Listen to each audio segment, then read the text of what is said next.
apparently we're going. I don't know what channel on though. That's interesting. I'm going to wait for it to show up if it shows up. If not, then I think I might be on the other channel. What channel am I on? No, I am on Team Thunder Drama. Brilliant, and you probably heard all of that. I stream on a couple of channels through this thing. Hello, welcome to Team Thunder Drama. I am your host, Throw the Knife. Mystic Alex will probably be making content again when he can get the equipment again, because what he last used isn't exactly working right now, which is fine, but you know, fingers crossed, because he does make some excellent content compared to me. So as you can read by the title, we are doing pure Mekk Knights, which is basically Mekk Knights without the invoked engine, because I cannot afford that at the moment. So what we're gonna do is we're gonna go through this entire deck. It's gonna be interesting. So let's do this. Also, I will be doing a deck profile on another deck in the next couple of days. Well, not the next couple of days. I've got to wait for it to turn up. But I've got like 2 decks in the back line waiting for deck profiles, so you'll see them when they come out. Anyway, let's start off with 3 Mekk Knight Blue Sky, because Mekk Knights, if you don't know, if you have 2 in a column, so say I have an extra monster zone and extra monster in my extra monster zone and a spell trap in my spell trap zone, I can now special summon Mekk Knight Blue Sky there, and boom. Blue Sky's effect when it's special summoned from the hand, I think it's just special summoned actually. Let's double check that.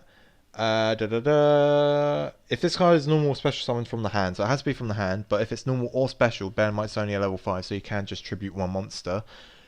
You get to add as many Mekk Knights to your hand as your opponent controls in that column. So if I have an opponent that has an extra monster, a monster, and a spell and trap in the same 3 zones, and I put my Mekk Knight in the same column as them, I get 3 Mekk Knights to hand. It's always useful to be able to add Mekk Knights. Oh, one sec. Shit. Oh, this live stream's going great.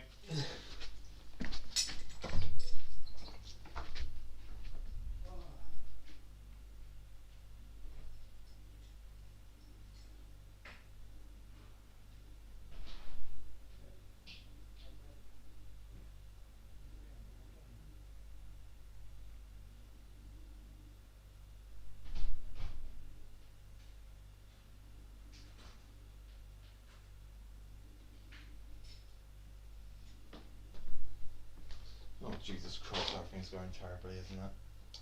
Yes, it is. Oh boy.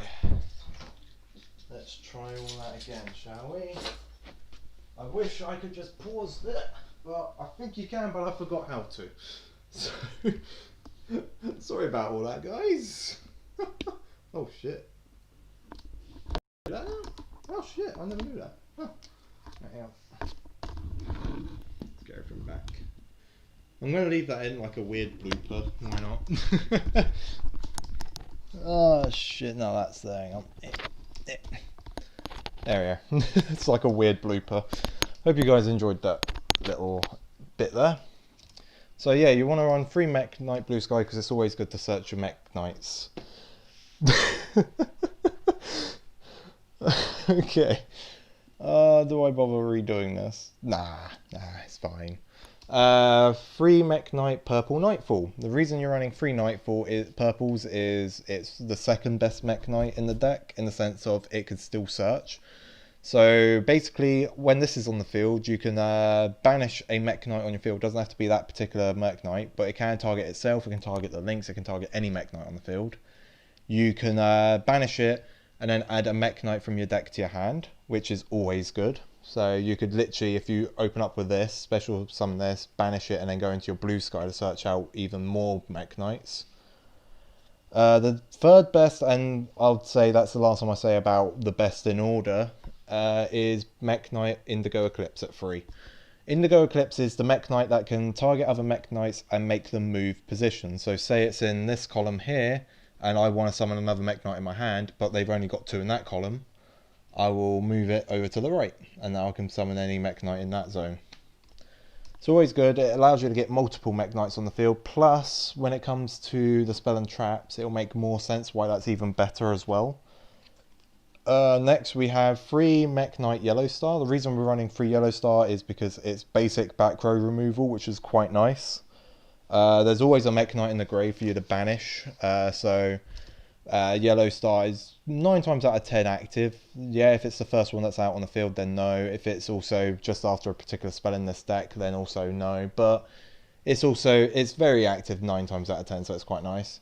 Same reason I'm running 3 Red Moons is because, again, it's just banish a Mekk Knight to destroy a monster this time, though, which is quite nice. And the 3 Mekk Knight Green Horizon. Now, the only reason I'm running 3 Green Horizon is it's a 2-1 beat stick, and it's a Mekk Knight, because I feel like this deck didn't have enough Mekk Knights at the time. I needed more to get a nice consistency going. So that's the only reason I'm running 3 Green Horizon, otherwise I probably would only be running like 1 or 2 of them. And it's the same reason I'm running even 1 Orange Sunset, but the only reason I'm running an Orange Sunset to begin with is to discard it off of the effect of the Link 2. So it's not even for anything else. Now there's one more monster in the deck, and anyone who's played Mekk Knights knows what this is and what it does, and why I'm running 3 of it.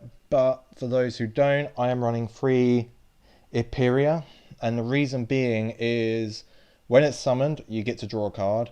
You can link it away into Almirage to give yourself a monster in your exit zone, so all you need is a spell or trap to be able to get Mekk Knights on the field.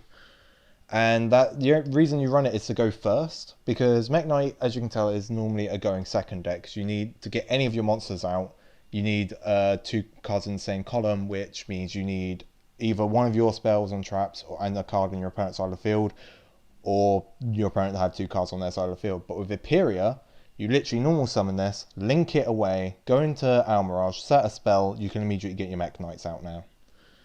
It's just so you can go first, because obviously if you lose the die roll. And also the drawing of 1 card is quite nice, so it's basically an upstart goblin in the form of a monster, and your opponent doesn't get any life points. So you can't complain. Next, we're going to go into spell and traps. We have an instant fusion, because we've got a target for that. We have scapegoat for the Boral Load and Boral Sword plays. And we have a Monster Reborn for Monster Reborn. I don't think I need to explain that anymore. Next, we're running a playset of Pot of Avarice. Reason being is, as I told you, Mekk Knights are in the grave almost constantly. And since you're also sending your links to the grave as well, a Pot of Avarice, which you send like 3 links, 2 Mekk Knights back into the deck, you draw 2. It's brilliant. This is basically a Pot of Greed for the deck, which also gives you additional resources. And since they put it back to 3 in, I think it's like a list or 2 ago, you have no reason not to play 3 of that. That is such a good card. Next, we're going to be running 3 World Legacy Succession. Reason being is it's searchable in the deck, and it's basically a Monster Reborn if you have a link. So if you have a link, you have a searchable Monster Reborn, which is wonderful. So for that reason, you want to run 3 Succession. Next World Legacy card is 3 World Legacy Key. Reason being is you can activate it immediately. It's a continuous spell or trap. Again, it's one that you can use to get your Mekk Knights out, because you've put it in your spell and trap card zones. Also, this one allows you to add a banished Mekk Knight from your deck, from your banished zone back to your hand, which means if it wasn't summoned that turn, you can summon it again. And also, it negates any trap that's in the same column as a Mekk Knight. Hence why cards like Indigo Eclipse is really good, because you can move a Mekk Knight to a zone where a trap's just been activated to negate that trap, which is quite nice. And in the same vein, I'm running 3 Secret and 3 Whispers. Now, I can't remember which way round it is, but one of those 2 negates monsters and the other one negates spells. I think Whispers negate spells and Secret negates monsters in the same way that Key negates traps. Secret allows you to special summon a Mekk Knight from the grave, which means it's basically Call of the Haunted for the deck. But as I said, it also negates monster effects, so you have a reason to play it. And World Legacy Whispers increases a Mekk Knight's attack by 1,000 for that turn. So it allows you to go beat over a monster that you need to beat over. If your opponent attacks it, you can World Legacy Whisper it in damage calc to be able to attack over it, because I don't think it has that restriction. Yeah, it doesn't have the restriction of not in battle calc, so you can just go over it like an honest in a sense. And then also again it negates spells, so you've got your own little Naturia beast in a sense. Again, you need to have a Mekk Knight in the same zone as when you activate one of these, but you always do, because if you play this deck, if you get a good enough hand, you can have an entire board of Mekk Knights. Maybe one space where there's no Mekk Knights, but then you have Indigo Eclipse to quickly zip zap between the two. So it's actually quite nice for that. Now we're going to go into the extra deck, because we're done with the spell and traps. So in the extra deck, we're running one Thousand Eyes, because that is the instant fusion target. Next is Almirage, like I stated earlier, we are running Eperia for that card. We are then running Linkuriboh for the Thousand Eyes. Then for the Scapegoat, we're running two Link Spiders and a Defender of the Labyrinth. Basically, a lot of people would say Linkuriboh and Link Spider alone are good enough for it, but I like the idea of having sending two of my tokens into Defender, sending two tokens into both Link Spiders, and then linking all four on the field from there, instead of having to slowly climb up, because your opponent can negate at any point. You can just summon, no effects are activated, your opponent cannot negate any effects in that sense. You go into your Boral Load or Boral Sword, which is quite nice. So those are like the little engine pieces that I'm running, and then the rest of my cards are basically cards that you really want to go into via like your Mekk Knights and whatnot. So you have your free Mekk Knight Morning Stars, because that's the Mekk Knight where you discard a card from your hand to it has to be a Mekk Knight or a World Legacy card that you discard, and then you get to add a World Legacy card from your deck to your hand. So what you would do is discard, like, say, Orange Sunset or Green Horizon, and add one of your negation cards, like if you don't have Key yet, add Key. If you don't have Secrets or Whispers, depending on what deck you're going against, you know. Or you can search Succession to get your Monster Reborn, basically. And then I am also running 3 of Spectrum Supreme. The reason being is it's always nice to link up from the Morningstar into this, and then have a 3k beat stick that has its own little effect due to columns. And then next turn, because this is a Mekk Knight, I can link with that and any monster to go back into Morningstar to use Morningstar's effect yet again, and you know, so on and so on. So it's always quite nice for that. And then we've got 3 more cards. We have our Nightmare Unicorn, because obviously it's always good to discard and shuffle back into your opponent's deck. We have our Sayuya Skulldread, because it's always good to draw 4, and then also you get a free summon off of it, which is quite nice. And then we also have our Borreload Dragon to basically make them lose 500, nick any monster, and they cannot target this with effects. You have no reason not to play that. So that is, in the gist of it, a Mekk Knight deck list for the pure version instead of an invoked version, because again, I cannot afford the invoked engine. We did have a bit of a disturbance there, but that was just because I had someone at my door delivering a parcel. But I hope you guys enjoyed. Next video will hopefully be less hectic, and I will probably be doing a deck profile on either, because the 2 decks are in waiting. I don't mind revealing what they are. We have Ancient Gears, because Ancient Gear, one of the cards has now become cheap, which I've had the entire core for ages, but now that one of the cards is cheap, I'm able to do a deck profile. I'm just waiting on 2 cards now for that.